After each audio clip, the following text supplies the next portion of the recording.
إلا ما علمتنا إنك أنت العليم الحكيم.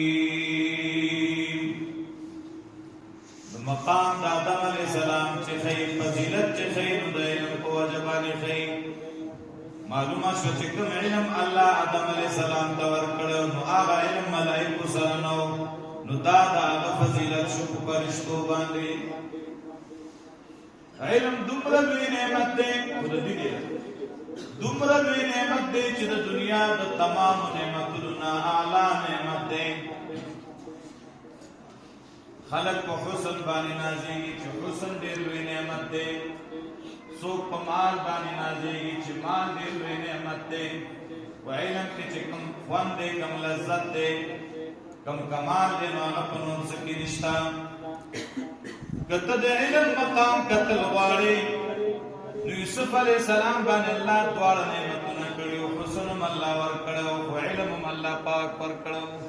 الله حسن دمرو چې کله د مصر ښځو لیدلی دی فلما رأینه اکبرنه وقطعن ایدیهن. کله چې د مصر زنانو ولیده اکبرنه نو یې وګڼه وقطعن ایدیهن او خپلې ګوتې چې دی نو زخمي کړلې. ځکه چې پروټې کټ کول چاړې ورسره په لاس کې او ناڅاپه یوسف علیه السلام ته خیال شو. نو چې کله هغه طرف ته خیال شو نو بیا یې ځان ته خیال نو اکبرنه وقطعن ایدیهن هغه یې لوی وګڼه او خپلې ګوتې زخمي کړې. قطعن معنی زخمي کټ کړې نه وي. یو جمله وایي وقلنا حاشا لله ما هذا بشرا إن هذا إلا ملك كريم.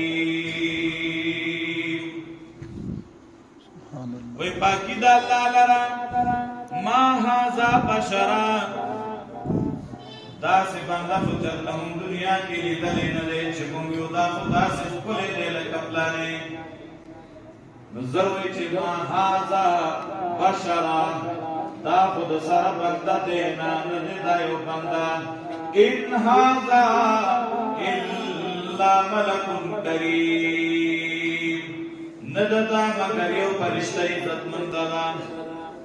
دا ولی وی زکه چې کله د انسان حسن ډیر مخکې لاړ شي نو خلک وی داسې ښکلی دی لکه یو فرشتہ. کله د ګناه نه ډیر پاک شي نو خلک وی داسې د ګناه نه پاک دی لکه یو فرشتہ. دا د حسن انتها مثال. خو هغه حسن یوسف علیہ السلام له سوا د تکلیف نه هېڅ پیدا نه ده ورکړې. کله چې پلار سره په کور کې اوسېږي پلار ورسره مینه کوي زامن یې نشي برداشت کولی. یوسف علیہ السلام د دې حسن د وجې نه کوهي ته غورځېږي. کله چې کوهي نه راوځي د بادشاه کور ته ځي د بادشاه په کور کې پاتې کېږي. حسن هغه له پیدا ورنه کړه. د بادشاه ښځې د هغه نه د زنا مطالبه وکړه. هغې نه مافکینې پرېږدي. وګوره ډېر ښکلي خلک په لویو فتنو کې مبتلا کېږي. یوسف علیه السلام صرف ښکلی نه و هغه له الله علم هم ورکړی و پیغمبري الله ورکړې وه. الله کله چې زنانه ته د زنا مطالبه کوي وغلقت الابواب وقالت هيت لك قال معاذ الله انه ربي احسن مثواي. وغلقت الابواب هغه ښځې دروازې بندې کړې وي. وقالت هيت لك او یوسف علیہ السلام ته هيت لك راشتا توما غلطه مطالبه وکړه. یوسف علیہ السلام سره علم نه وی ډېر کار به خراب شوی. وقال معاذ الله دا د علم کمال وستا سبحان الله.